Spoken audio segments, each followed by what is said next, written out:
नमस्कार सभी विद्यार्थियों का एक बार फिर से एग्री कोचिंग बाय विकास सर परिवार में स्वागत करता हूं। हम लोग रोज़ एग्रीकल्चर के बेहतरीन प्रश्नों के साथ मुलाकात करते हैं। जैसा कि आप लोगों को पता है, कृषि विज्ञान से संबंधित जितने भी एग्ज़ाम होते हैं, चाहे वो कॉम्पिटिटिव एग्ज़ाम हो, चाहे भर्ती परीक्षा हो, agriculture TA, can supervisor, agriculture TGT, PGT, IBPS, AFO, BHU, ICR, जो भी इस तरीके के एग्ज़ाम होते हैं उनकी तैयारी से संबंधित प्रश्नों को रोजाना लेकर आते हैं। प्यारे विद्यार्थियों, जितने भी आप लोग हमारे चैनल से जुड़े हैं, सबका हम एग्री कोचिंग बाय विकास सर परिवार में स्वागत करते हैं। चलिए आज की क्लास शुरू की जाए।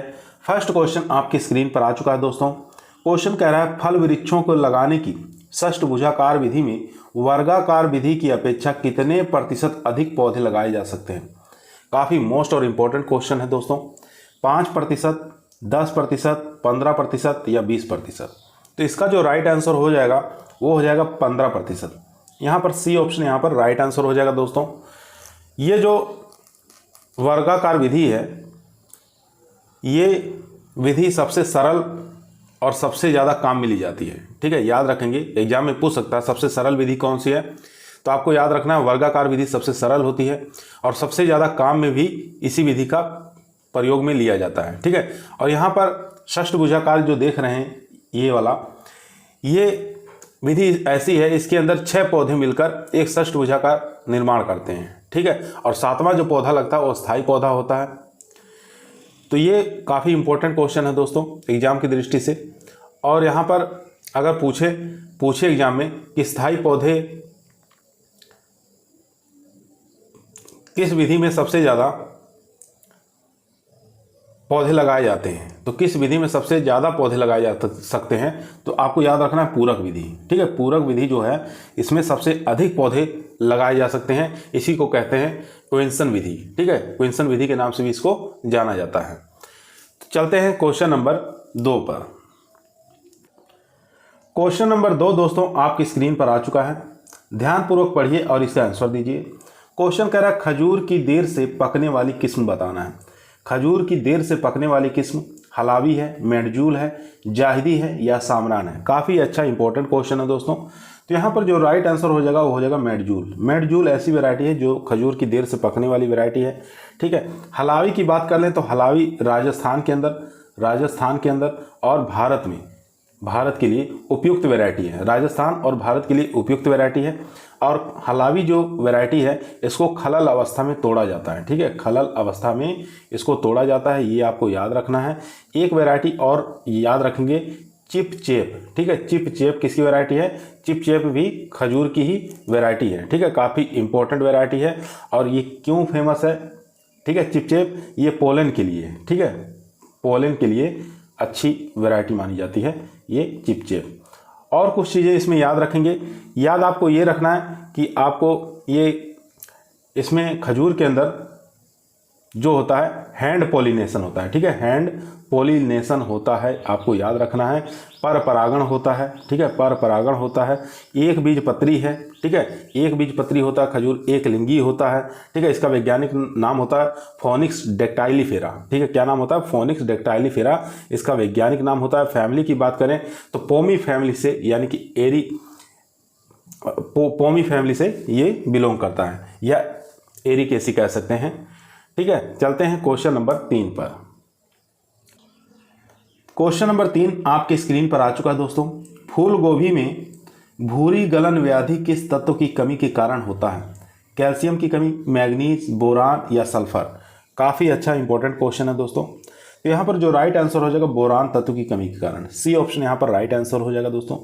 एक पूछता है ब्राउनिंग। ठीक है, क्या पूछता है? ब्राउनिंग। तो ब्राउनिंग किसकी कमी से होता है? तो ब्राउनिंग आप याद रखेंगे बोरान तत्व की कमी के कारण होता है। ब्राउनिंग किस में होता है? बोरान तत्व की कमी के कारण होता है। एक पूछता है बटनिंग। ठीक है, क्या पूछता है? बटनिंग पूछता है। बहुत ही इंपॉर्टेंट चीज़ें हैं। ये होता है नाइट्रोजन की कमी। ठीक है, नाइट्रोजन की कमी के कारण बटनिंग होता है। इसके बाद एक चीज़ और याद रखेंगे, होलो स्टेम। ठीक है, होलो स्टेम याद रखेंगे। होलो स्टेम क्या होता है? नाइट्रोजन की अधिकता के कारण, नाइट्रोजन की अधिकता के कारण होता है होलो स्टेम। ठीक है, और देखेंगे एक चीज़ होता है वीप टेल। ठीक है, क्या होता है? वीप टेल होता है, वीप टेल।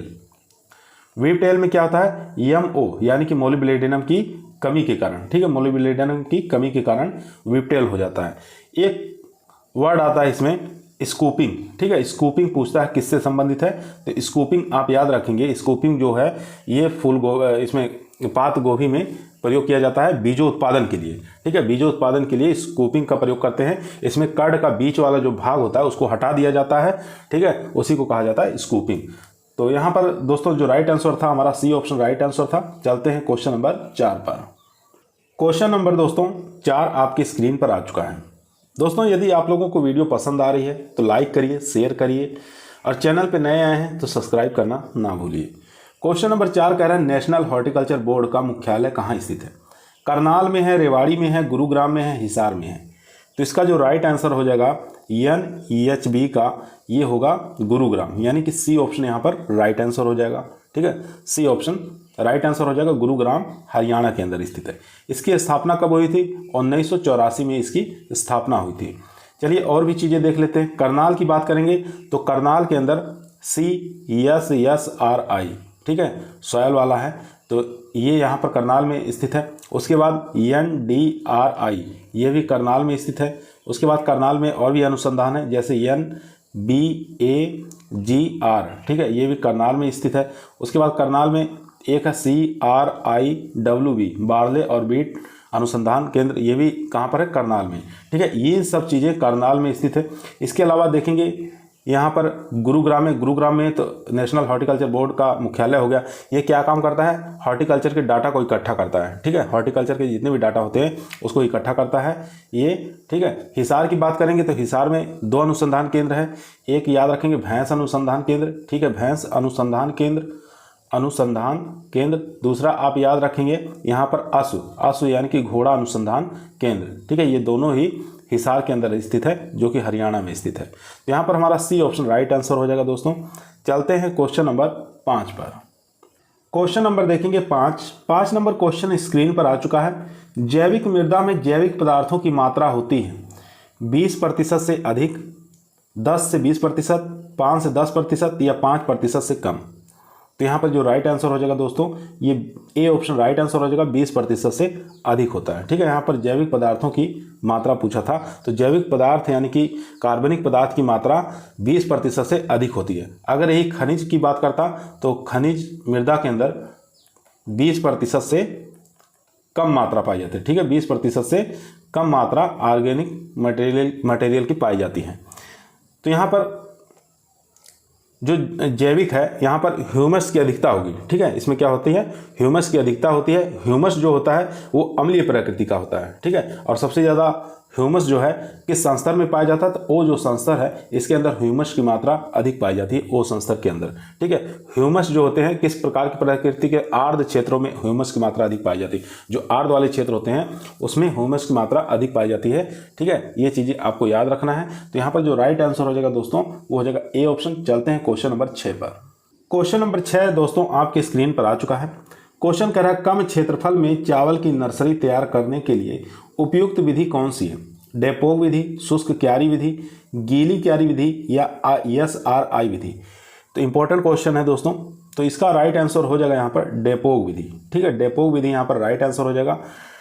और यहाँ पर बात करें चावल उत्पादन में, चावल की बात करें तो उत्पादन के अंदर चावल उत्पादन की बात करें तो वेस्ट बंगाल फर्स्ट रैंक पर है, इसके बाद यूपी का नंबर आता है, इसके बाद बात करें तो पंजाब का नंबर आता है, ठीक है, ये आपको याद रखना है। क्षेत्रफल की बात करें, चावल के क्षेत्रफल की बात करें तो उत्तर प्रदेश का क्षेत्रफल में प्रथम स्थान आता है, ठीक है। अब इसके बाद हम उत्पादकता की बात कर लेते हैं, उत्पादकता, ठीक है, प्रोडक्टिविटी की बात कर लेते हैं तो पंजाब का पहला नंबर आता है, ठीक है। और उत्पादकता में गेहूँ की बात करें तो गेहूँ में भी हरियाणा उत्पादकता में पहले रैंक पे है, ठीक है, हरियाणा गेहूं उत्पादन में पहले रैंक पे है, चावल उत्पादन में पंजाब पहले रैंक पर। ये चीज़ें आपको याद रखना है क्योंकि परीक्षा की दृष्टि से काफ़ी मोस्ट और इम्पोर्टेंट साबित होंगे। अब यहाँ पर एक चीज़ और देखेंगे, डेपोग विधि में जो नर्सरी 1 हेक्टेयर के लिए तैयार की जाती है 25 से लेकर 30 वर्ग मीटर स्क्वायर की आवश्यकता पड़ती है 1 हेक्टेयर रोपाई के लिए। और इसमें सीड की बात करें तो 1.5 से लेकर 3 किलोग्राम सीड की आवश्यकता होती है, ठीक है, डेपोग विधि में। और 12 से लेके 14 दिनों में ये नर्सरी तैयार हो जाती है, कम समय में तैयार हो जाती है। ठीक है, तो यहाँ पर ए ऑप्शन राइट आंसर हो जाएगा। क्वेश्चन नंबर चलते हैं दोस्तों 7 पर। क्वेश्चन नंबर देखेंगे दोस्तों 7 नंबर क्वेश्चन कर रहा है राष्ट्रीय जैविक खेती संस्थान स्थित है, दिल्ली में है, गाजियाबाद में है, इंदौर में है या जबलपुर में है। तो इसका जो राइट आंसर हो जाएगा दोस्तों वो हो जाएगा गाजियाबाद। यहाँ पर बी ऑप्शन हमारा राइट आंसर हो जाएगा। इसका पुराना नाम था NCOF, ठीक है, और इसकी स्थापना कब हुई थी? 2004 में इसकी स्थापना हुई थी। गाजियाबाद उत्तर प्रदेश में ये स्थित है, याद रखेंगे। ठीक है, इसका नाम परिवर्तित करके अब क्या कर दिया गया है, नया नाम परिवर्तित NCONF के नाम से इसको जाना जाता है। ये नाम कब परिवर्तित किया गया? सन आपको याद रखना है 2022 में इसका नाम चेंज कर दिया गया है। ठीक है, मार्च 2022 में, याद रखेंगे। और यहाँ पर देखेंगे एक चीज़, इंदौर में कौन सा अनुसंधान स्थित है? तो याद रखेंगे सोयाबीन अनुसंधान केंद्र। ठीक है, सोयाबीन अनुसंधान केंद्र कहाँ पर है? अनुसंधान केंद्र कहाँ पर है? इंदौर में स्थित है। ठीक है, और सोयाबीन की बात करें तो सोयाबीन उत्पादन में पहले रैंक पे आता है महाराष्ट्र, उसके बाद आता है मध्य प्रदेश, उसके बाद आता है राजस्थान। ठीक है, ये आपको याद रखना है। उसके बाद यहाँ पर एक आता है जबलपुर, देखेंगे डी ऑप्शन जो जबलपुर है, जबलपुर में खरपतवार अनुसंधान केंद्र है। ठीक है, खरपतवार अनुसंधान केंद्र स्थित है जबलपुर के अंदर, ये भी आपको याद रखना है। तो ये सब काफ़ी इंपॉर्टेंट चीज़ें हैं दोस्तों। और एक चीज़ और पूछा जाता है, जैविक खेती के जनक। ठीक है, जैविक खेती के जनक किनको कहा गया है? जैविक खेती का जनक, तो आपको याद रखना ए होवार्ड को जैविक खेती का जनक कहा गया है। ठीक है, और इन्होंने ही, ए होवार्ड ने ही इंदौर विधि, जो जैविक खेती के अंदर कंपोस्ट विधि जो बनाई जाती है, इंदौर विधि इन्हीं के द्वारा तैयार किया गया था। ठीक है, एक पूछा जाता है ऑर्गेनिक फार्मिंग। ठीक है, क्वेश्चन पूछता है ऑर्गेनिक फार्मिंग शब्द किसने दिया था? ऑर्गेनिक फार्मिंग का शब्द किसके द्वारा दिया गया था? तो आपको याद रखना है बाल्टर नॉर्थ बोर्न। ठीक है, बाल्टर नॉर्थ बोर्न, ये ऑर्गेनिक फार्मिंग शब्द इन्हीं के द्वारा दिया गया था। ठीक है, और इन्हीं की ही एक पुस्तक है, काफ़ी फेमस पुस्तक है, लुक टू द लैंड। ठीक है, ये भी बहुत बार एग्जाम में पूछा गया है, लुक टू द लैंड। ये इनकी पुस्तक है, किनकी? ऑर्गेनिक फार्मिंग जिसने शब्द दिया बाल्टर नॉर्थ बोर्न, इनकी पुस्तक है काफ़ी famous, look to the land. ठीक है, ये जर्मनी के वैज्ञानिक थे। चलते हैं क्वेश्चन नंबर 8 पर। क्वेश्चन नंबर दोस्तों 8 आपकी स्क्रीन पर आ चुका है। शुगर कैन यानी गन्ना में प्रयुक्त शुगर शब्द किस भाषा से लिया गया है? संस्कृत से, अंग्रेजी से, ग्रीक से या लैटिन से? तो इसका जो राइट आंसर हो जाएगा दोस्तों वो हो जाएगा संस्कृत शब्द से। ए ऑप्शन यहाँ पर राइट आंसर हो जाएगा। अगर यही पूछता कृषि भी हो जाता हमारे संस्कृत भाषा से। खाद पूछता, खाद भी संस्कृत भाषा का ही शब्द है। एक आता लाख करचल, जिसको लाख के नाम से जानते हैं, ये भी संस्कृत भाषा का शब्द है। तो ये तीनों चीज़ें आप याद रखेंगे क्योंकि काफ़ी मोस्ट और इम्पोर्टेंट है, बहुत बार एग्जामों में पूछा जा चुका है। यहाँ पर ग्रीक देखेंगे, ग्रीक में अगर लोजी शब्द लगा है, ठीक है, लोजी शब्द लगा है तो ग्रीक हो जाएगा। कल्चर शब्द आएगा तो लैटिन भाषा आ जाएगा। एक चीज़ और यहाँ पे क्वेश्चन पूछता है कि गन्ना यानी SBI sugar cane breeding institute कहाँ पर है? तो ये याद रखेंगे, SBI जो है ये कहाँ पर है? कोयम्बटूर के अंदर स्थित है। एक पूछता IISR, ये कहाँ पर है? ये लखनऊ में स्थित है। ठीक है, ये दोनों ही चीज़ें आपको याद रखना है बढ़िया से। अगर पूछ ले गन्ना उत्पादन और क्षेत्रफल में दोनों में कौन सा राज्य फर्स्ट रैंक रखता है उत्पादन और क्षेत्रफल में? तो आपको याद रखना है उत्तर प्रदेश। ठीक है, उत्तर प्रदेश का प्रथम नंबर है, पहले स्थान पर है। ठीक है, चलते हैं क्वेश्चन नंबर 9 पर। यहाँ पर जो हमारा राइट आंसर था दोस्तों वो था संस्कृत। ठीक है, शुगर कैन गन्ना यानी कि शब्द प्रयुक्त किस भाषा से हुआ? संस्कृत से। ए ऑप्शन राइट आंसर है। क्वेश्चन नंबर 9 आपकी स्क्रीन पर आ चुका है दोस्तों। क्वेश्चन कह रहा है चूहा नियंत्रण के लिए 1 किलोग्राम विष चूहा फास्फोइड्स की कितनी बनाने के जिंक मात्रा प्रयोग करना है? ठीक है, जिंक की मात्रा बताना है, कितना ग्राम प्रयोग किया जाता है? 20 ग्राम, 40 ग्राम, 125 ग्राम या 200 ग्राम? ठीक है, काफ़ी अच्छा इंपॉर्टेंट क्वेश्चन है दोस्तों। चूहा नियंत्रण के लिए 1 किलोग्राम विष चूहा बनाने के लिए जिंक फास्फाइड की कितनी मात्रा आवश्यकता होती है? ठीक है, यहाँ पर जिंक फास्फाइड रहेगा, याद रखेंगे जिंक फास्फाइड की कितनी मात्रा की आवश्यकता होगी? 20 ग्राम। यहाँ पर राइट आंसर हो जाएगा ए ऑप्शन राइट आंसर। ठीक है, तो ए ऑप्शन यहाँ पर राइट आंसर हो जाएगा दोस्तों। क्वेश्चन नंबर चलते हैं 10 पर। क्वेश्चन नंबर दोस्तों 10 आपके स्क्रीन पर आ चुका है। पूसा जॉइंट किस फसल की महत्वपूर्ण किस्म है? रिचका की, ज्वार की, जई की या बरसीम की? तो यहाँ पर रिचका के बारे में बात कर लेते हैं। तो रिचका का वैज्ञानिक नाम होता है मेडिकागो सेटाइवा। ठीक है, यहाँ पर हम लिख दे रहे हैं मेडिकागो सेटाइवा, ये होता है रिचका का वैज्ञानिक नाम, सेटाइवा। और रिचका से हरे चारे वाली फसलों की रानी कहा जाता है। ठीक है, रिचका को क्या कहते हैं? हरे चारे वाली फसलों की रानी के नाम से जाना जाता है। तो यहाँ पर पूसा जॉइंट पूछा है किसकी वैरायटी है, तो ये हो जाएगा बरसीम की। ठीक है, डी ऑप्शन यहाँ पर राइट आंसर हो जाएगा दोस्तों, डी ऑप्शन राइट आंसर हो जाएगा। इसका वैज्ञानिक नाम होता है ट्राइफोलियम एलेक्जेंड्रिनम। ठीक है, बरसीम का वैज्ञानिक नाम होता है ट्राइफोलियम एलेक्जेंड्रिनम होता है। बरसीम से ही हम हे का निर्माण करते हैं। ठीक है, हे जो बनाया जाता है पशुओं के लिए चारा, वो बरसीम से ही बनाया जाता है। ठीक है, हे को क्या करते हैं? हरी अवस्था में काट लिया जाता है, फिर छायादार स्थान पर सुखा लिया जाता है, उससे हे का निर्माण किया जाता है। तो डी ऑप्शन यहाँ पर राइट है दोस्तों। चलते हैं क्वेश्चन नंबर 11 पर। क्वेश्चन नंबर 11 दोस्तों स्क्रीन पर आ चुका है। क्वेश्चन कह रहा है सूखे से प्रभावित क्षेत्रों के लिए ज्वार की उपयुक्त किस्म कौन सी है? SPV 15, CNV 10, CSV 17 या प्रताप ज्वार 14-30? तो राइट आंसर हो जाएगा यहाँ पर C option, CSV 17। C option यहाँ पर राइट आंसर हो जाएगा। एक और किस्म आपको याद रखना है ज्वार की, CSV 9, ये भी सूखे से प्रभावित क्षेत्रों के लिए उगाई जा सकती है। ठीक है, तो एक यहाँ पर हमारा सी ऑप्शन राइट आंसर हो जाएगा।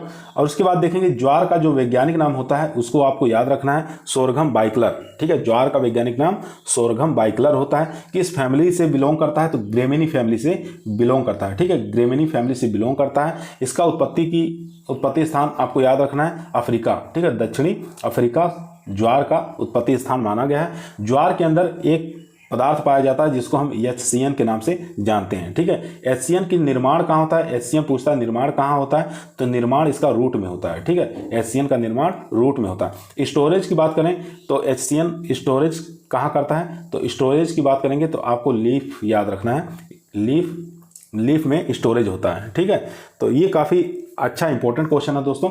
और एक चीज़ और इसमें याद रखेंगे, 50 से लेकर 55 दिन बाद पशुओं को खिलाया जाता है। ठीक है, 50 से लेकर 55 दिन बाद पशुओं को खिलाना चाहिए।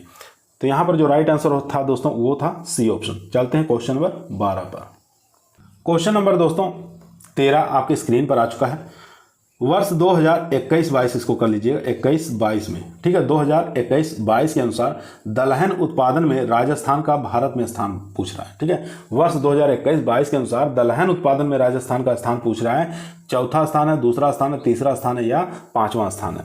अब देखिए यहाँ पर दलहन उत्पादन की बात कर रहा है। दलहन उत्पादन में फर्स्ट जो रैंक रखता है पूरे भारत के अंदर वो रखता है मध्य प्रदेश। ठीक है, दलहन उत्पादन में प्रथम स्थान पर मध्य प्रदेश है, दूसरे स्थान पर महाराष्ट्र है, तीसरे स्थान पर आपका आ जाएगा राजस्थान। तो यही तो पूछा था यहाँ पर, दलहन उत्पादन पे राजस्थान का स्थान तीसरा स्थान हो जाएगा। सी ऑप्शन यहाँ पर राइट आंसर हो जाएगा। सी ऑप्शन यहाँ पर राइट आंसर। पूरे भारत में MP फर्स्ट रैंक रखता है दलहन उत्पादन में। एक चीज़ और देखेंगे, यहीं पर तिलहन उत्पादन का भी मामला खत्म कर लीजिए। ठीक है, तिलहन उत्पादन 2021-22 के अनुसार आपको बताना है तिलहन उत्पादन में पहले रैंक पे है राजस्थान। ठीक है, पहले रैंक पे राजस्थान, इसके बाद MP, इसके बाद महाराष्ट्र। ठीक है, ये तिलहन का हो गया।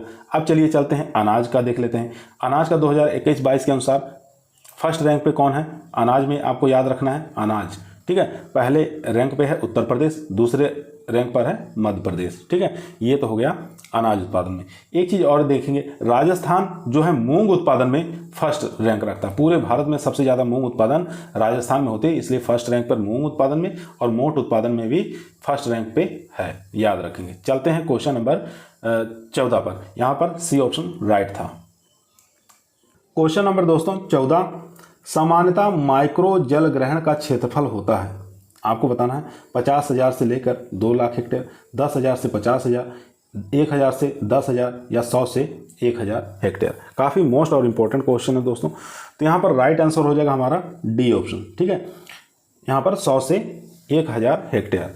एक क्वेश्चन पूछ लेता है मिनी। ठीक है, एक पूछता है मिनी, तो मिनी में आपको याद रखना है 10 से अधिक। ठीक है, उसके बाद एक पूछता है माइक्रो। ठीक है, एक पूछता है माइक्रो, तो माइक्रो में आपको याद रखना है कितने से कितना, 100 से लेकर आपको 1,000, ये होता है माइक्रो। उसके बाद एक चीज़ और याद रखेंगे इसमें, एक पूछा जाता है मिली, ठीक है, मिली पूछता है, तो मिली में आपको याद रखना 1000 से लेकर आपको 10,000 याद रखना है, 1000 से लेकर 10,000। एक पूछता है सब, तो सब का भी याद रखेंगे, सब का कितना होता है 10,000 से लेकर 50,000, ठीक है, ये हो गया सब का। और उसके बाद एक पूछता है लेस का, लेस का आपको याद रखना है 50,000 से अधिक, ठीक है, 50,000 से अधिक। तो यहाँ पर जो राइट आंसर था दोस्तों वो था हमारा डी ऑप्शन। चलते हैं क्वेश्चन नंबर 15 पर। क्वेश्चन नंबर 15 आपकी स्क्रीन पर आ चुका दोस्तों। जैव उर्वरक मानकों के अनुसार राइजोबियम जैव उर्वरक में बैक्टीरिया की CFU की संख्या प्रति ग्राम वाहक सामग्री में कितनी होनी चाहिए, ठीक है। तो राइजोबियम की बात करें तो राइजोबियम एक प्रकार का परपोषी परजीवी होता है, वायु जीवाणु होता है, ठीक है, वायवीय जीवाणु होता है। तो ये चीज़ें आपको याद रखना है। तो यहाँ पर जो राइट आंसर हो जाएगा वो हो जाएगा 1 × 10⁻7, ठीक है, 1 × 10⁻7, ठीक है, 10⁻7 CFU प्रति ग्राम होता है। ये 10⁻7 रहेगा यहाँ पर, ठीक है, याद रखना है। सी ऑप्शन यहाँ पर हमारा राइट आंसर हो जाएगा। चलते हैं क्वेश्चन नंबर 16 पर। क्वेश्चन नंबर देखेंगे 16 नंबर क्वेश्चन कह रहा है मृदा में सूक्ष्म जीवों की संख्या का सही क्रम बताना है, क्या है, ठीक है, मृदा में सूक्ष्म जीवों की संख्या बताना सही क्रम में। तो संख्या पूछ रहा है, तो संख्या के आधार पर सबसे ज़्यादा होंगे बैक्टीरिया, उसके बाद एक्टिनोमाइसिटीज, उसके बाद फफूंद, उसके बाद अन्य, ठीक है। यहाँ पर सी ऑप्शन हमारा राइट आंसर हो जाएगा दोस्तों। अगर यही क्वेश्चन पूछता भारात्मक रूप में, ठीक है, भारात्मक रूप में अगर पूछता तो सबसे ज़्यादा भारात्मक रूप में हो जाते हैं कवक, उसके बाद बैक्टीरिया, ठीक है, उसके बाद एक्टिनोमाइसिटीज, ठीक है, उसके बाद एक्टिनोमाइसिटीज, उसके बाद शैवाल। ये हो गया भारात्मक रूप में। अगर यही क्वेश्चन पूछता अम्लीय मृदाओं में सबसे ज़्यादा संख्या, ठीक है, अम्लीय भूमियों में सबसे ज़्यादा संख्या किसकी पाई जाती है, तो कवक की पाई जाती है, ठीक है, अम्लीय भूमि में सबसे ज़्यादा संख्या कवक की पाई जाती है। अगर शुष्क भूमियों में पूछे, शुष्क भूमियों में, तो शुष्क भूमियों में सबसे ज़्यादा संख्या किसकी पाई जाती है, एक्टिनोमाइसिटीज की संख्या शुष्क भूमियों में सबसे अधिक पाई जाती है। ये चीज़ें आपको याद रखना है, परीक्षा की दृष्टि से काफ़ी मोस्ट और इंपॉर्टेंट साबित होंगे, ठीक है। तो यहाँ पर जो राइट आंसर हो जाएगा हमारा सी ऑप्शन राइट आंसर हो जाएगा दोस्तों। चलते हैं क्वेश्चन नंबर 17 पर। क्वेश्चन नंबर देखेंगे 17 नंबर क्वेश्चन कह रहा है नासी जीवों द्वारा होने वाले सकल फसल नुकसान में सबसे ज़्यादा होता है। तो नासी जीवों द्वारा होने वाला सकल फसल नुकसान में सबसे ज़्यादा किसका होता है, कीटों से होता है, पादप रोगों से होता है, खरपतवारों से होता है या अन्य से होता है। तो सबसे ज़्यादा नुकसान की बात करें तो खरपतवारों द्वारा होता है, सी ऑप्शन यहाँ पर राइट आंसर हो जाएगा। इसके बाद रोगों, ठीक है, रोगों का नंबर आता है, उसके बाद कीटों का नंबर आता है, ठीक है। ये क्रम आपको याद रखना है, खरपतवार, रोग और उसके बाद कीट। चलते हैं क्वेश्चन नंबर 18 पर। क्वेश्चन नंबर देखेंगे 18 नंबर क्वेश्चन कह रहा है परीक्षण के लिए मृदा नमूने में मृदा कणों का आकार होना चाहिए 2 मिलीमीटर से कम, 2 मिलीमीटर से कम, 0.2 मिलीमीटर से कम, या 0.2 मिलीमीटर से कम, या 2 मिलीमीटर से 4 मिलीमीटर। तो यहाँ पर जो राइट आंसर हो जाएगा दोस्तों वो हो जाएगा ए ऑप्शन, यानी 2 मिलीमीटर से कम जितने भी भार होंगे उनका हम मृदा परीक्षण में हम काम में लेते हैं, ठीक है, सॉइल टेस्टिंग के रूप में काम में लिया जाता है। 2 मिलीमीटर से वेट अगर उसका कम है तो ए ऑप्शन राइट आंसर हो जाएगा। एक चीज़ और यहाँ पर याद रखेंगे आप लोग, मृदा जांच, जब मृदा को जांच कराते हैं, मृदा जांच जब कराई जाती है तो मृदा का भार कितना होना चाहिए, मृदा का भार कितना लिया जाता है, तो आपको याद रखना 500 ग्राम भार मृदा लिया जाता है, ठीक है, कितना भार लिया जाता है 500 ग्राम। और मृदा नमूना लेते समय किस आकार की कटिंग लगाते हैं, तो मृदा नमूना लेते समय मृदा में वी आकार की कटिंग लगाई जाती है, ठीक है, वी आकार की कटिंग लगाई जाती है। एक स्कीम निकली थी सॉयल हेल्थ कार्ड, ठीक है, SHC, ठीक है, सॉयल हेल्थ कार्ड। ये कब निकाली गई थी, तो डेट आपको याद रखना है 19 फरवरी 2015 को निकाली गई थी। कहाँ से, राजस्थान के श्री गंगानगर जिले से, ठीक है। ये चीज़ें आपको याद रखना है। तो यहाँ पर जो राइट आंसर हो जाएगा दोस्तों वो हमारा ए ऑप्शन हो जाएगा, 2 मिलीमीटर से कम। चलते हैं क्वेश्चन नंबर 19 पर। क्वेश्चन नंबर देखेंगे 19, चने का उत्पत्ति स्थान पूछ रहा कहाँ है, दक्षिणी पश्चिमी एशिया, पूर्वी एशिया, पूर्वी मेडिटेरियन या दक्षिणी अफ्रीका। तो राइट आंसर हो जाएगा ए ऑप्शन, दक्षिणी पश्चिमी एशिया जो है चने का उत्पत्ति स्थान माना गया है। ठीक है, और यही गेहूं का उत्पत्ति स्थान भी माना गया है। गेहूं का उत्पत्ति स्थान भी यही माना गया। चने का वैज्ञानिक नाम क्या होता था? चने का वैज्ञानिक नाम दोस्तों होता है साइसर एरिटेनम के नाम से जानते हैं। साइसर एरिटेनम के नाम से जाना जाता है, चने का वैज्ञानिक नाम होता है। इसको हम चिकपी कहते हैं, बंगाल ग्राम भी कहा जाता है। ठीक है, किस नाम से जानते हैं? चिकपी कहते हैं, बंगाल ग्राम कहते हैं। ठीक है, ये दलहनी फसलों का राजा कौन है? चना है। ठीक है, दलहनी फसलों का राजा कौन हो जाएगा? चना हो जाएगा दोस्तों। और याद रखेंगे भारत में मुख्य रूप से रबी सीजन में इसको उगाया जाता है चने को। ठीक है, एक होता है देसी चना, एक होता है भूरा। देसी या भूरा चना जो होता है उसका क्रोमोसोम नंबर आपको याद रखना है 2n बराबर 14 होता है। ठीक है, 2n बराबर 14 होता है। ये देसी चना का होता है जिसको भूरा चना कह सकते हैं। एक होता है काबुली चना। ठीक है, क्या होता है? एक काबुली चना होता है, काबुली, जिसको व्हाइट वाला चना कहा जाता है, सफ़ेद चना कहा जाता है। इसका 2n बराबर क्रोमोसोम संख्या होता है 16। ठीक है, याद रखेंगे 2n बराबर 16 इसका उत्पत्ति स्थान, ये क्रोमोसोम नंबर होता है काबुली चने का। चने का जो प्रमुख रोग है दोस्तों, क्या हो जाएगा? रोग पूछे चने का प्रमुख रोग क्या होता है, तो चने का जो प्रमुख रोग होता है वो हो जाएगा विल्ट। ठीक है, चने का प्रमुख रोग होता है विल्ट। और अगर कीट पूछे कौन सा कीट इसका प्रमुख कीट माना जाता है, तो पोड बूरर। ठीक है, पोड बूरर जो है ये चने का प्रमुख कीट माना जाता है, जिसका वैज्ञानिक नाम होता है हेलिकोकार्पा आर्मीजेरा। ठीक है, क्या नाम होता है? हेलिकोकार्पा आर्मीजेरा पोड बूरर का वैज्ञानिक नाम होता है। चलते हैं क्वेश्चन नंबर 20 पर। क्वेश्चन नंबर देखेंगे 20 नंबर क्वेश्चन करें, केंद्रीय बारानी कृषि अनुसंधान संस्थान कहाँ स्थित है? सोलापुर में है, कालाहांडी में, हैदराबाद में है या बारामती में? सोलापुर में जानते हैं क्या है? अनार अनुसंधान केंद्र है। सोलापुर में ये है अनार अनुसंधान केंद्र है, याद रखेंगे। हैदराबाद यहाँ पर राइट आंसर हो जाएगा, C option, Hyderabad right answer हो जाएगा। हैदराबाद में और क्या क्या चीज़ें हैं देख लेते हैं। ICRISAT, एक्रीसेट जिसको कहा जाता है, ये हैदराबाद में है। ठीक है, इसके साथ साथ आप याद रखेंगे नार। ठीक है, NARRM, नार्म जो है ये भी हैदराबाद में स्थित है। एक चीज़ और याद रखेंगे यहाँ पर CRID, एक्रीडा कहाँ स्थित है? ये भी हैदराबाद में स्थित है। एक और अनुसंधान केंद्र है ज्वार अनुसंधान केंद्र। ठीक है, ज्वार अनुसंधान केंद्र कहाँ है? ये भी हैदराबाद में स्थित है। काफ़ी मोस्ट इंपॉर्टेंट है हैदराबाद। ठीक है, यहाँ पर बहुत सारे अनुसंधान केंद्र हैं, तो इसलिए सी ऑप्शन यहाँ पर राइट है। चलते हैं क्वेश्चन नंबर दोस्तों 21 पर। क्वेश्चन नंबर देखेंगे 21, कपास में वॉलवर्म नियंत्रण के लिए फेरोमोन प्रपंच बीज अंकुरण के कितने दिन बाद प्रयोग किया जाता है? ठीक है, बीज अंकुरण के कितने दिन बाद प्रयोग किया जाता है? 75 दिन बाद, 21 दिन बाद, 55 दिन बाद या 90 दिन बाद? तो यहाँ पर जो राइट आंसर हो जाएगा दोस्तों 21 दिन बाद इसका प्रयोग किया जाता है। ये जो मादा होती हैं उनको इकट्ठा कर लेता है फेरोमोन ट्रैप द्वारा। ठीक है, तो हार्मोन्स होता है उसको, वहाँ पर मादा जो होती हैं आके फंस जाती हैं।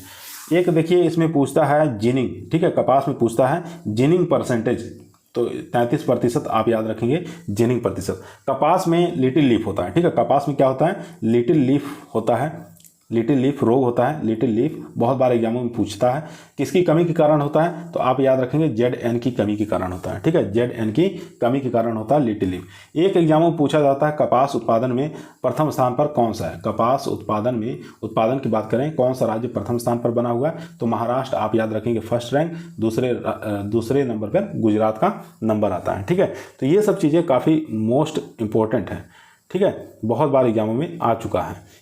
एक होता है पूछता है इसमें लिंट। ठीक है, लिंट शब्द आता है, लिंट शब्द जो है ये लॉन्ग जो फाइबर होते हैं उनको लिंट कहा जाता है। ठीक है, एक पूछता है इसमें,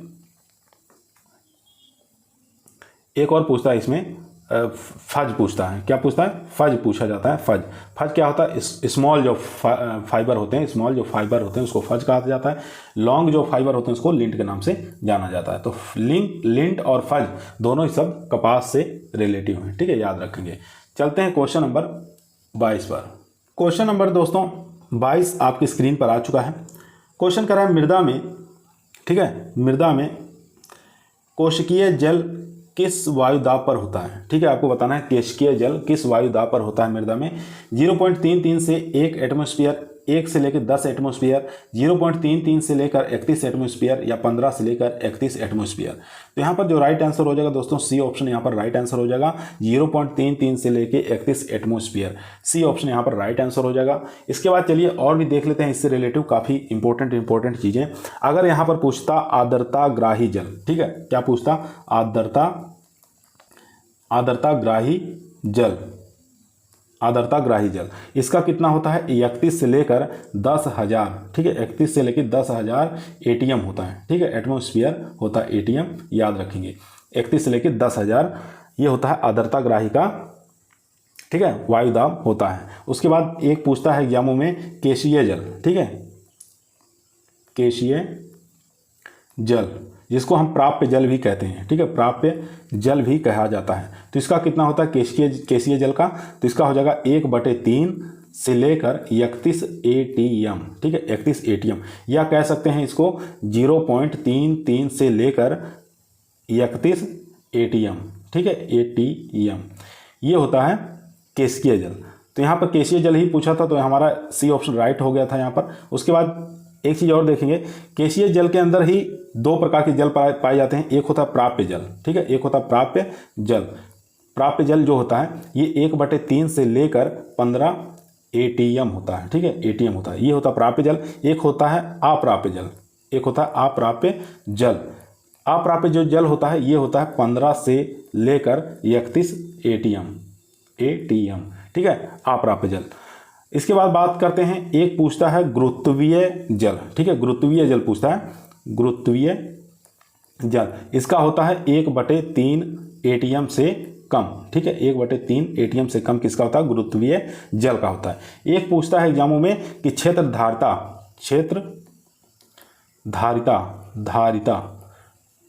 धारिता जो जल होता है 1/3 एटीएम होता है, ठीक है, 1/3 एटीएम होता है। ये सब चीज़ें आप याद रखेंगे। तो यहाँ पर राइट आंसर था दोस्तों सी ऑप्शन राइट आंसर हो गया, ठीक है। चलते हैं क्वेश्चन नंबर 23 पर।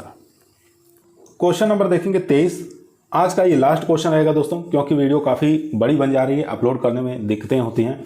तो यहाँ पर 23 नंबर क्वेश्चन देखेंगे, 1 किलो सोयाबीन से कितना सोया मिल्क तैयार किया जा सकता है। काफ़ी अच्छा इंपॉर्टेंट क्वेश्चन है। 1 से 2 किलोग्राम, 30 से 40 किलोग्राम, 10 से 12 किलोग्राम, 6 से 8 किलोग्राम। तो यहाँ पर जो राइट आंसर हो जाएगा 6 से 8 किलोग्राम 1 किलो सोयाबीन से सोया मिल्क तैयार किया जाता है। डी ऑप्शन यहाँ पर राइट आंसर हो जाएगा। एक चीज़ और देखेंगे, 1 किलो सोया मिल्क से कितना पनीर प्राप्त होता है। तो 250 ग्राम सोया पनीर प्राप्त होता है, ठीक है, सोया पनीर प्राप्त होता है 1 किलो सोया मिल्क से। ये भी पूछ सकता है एग्जाम में, काफ़ी मोस्ट और इम्पोर्टेंट है। उसके बाद देखेंगे इसका वैज्ञानिक नाम क्या था। सोयाबीन का वैज्ञानिक नाम अगर पूछ ले तो आपको याद होना चाहिए ग्लाइसिन मैक्स, ठीक है, ग्लाइसिन मैक्स जो होता है सोयाबीन का वैज्ञानिक नाम होता है।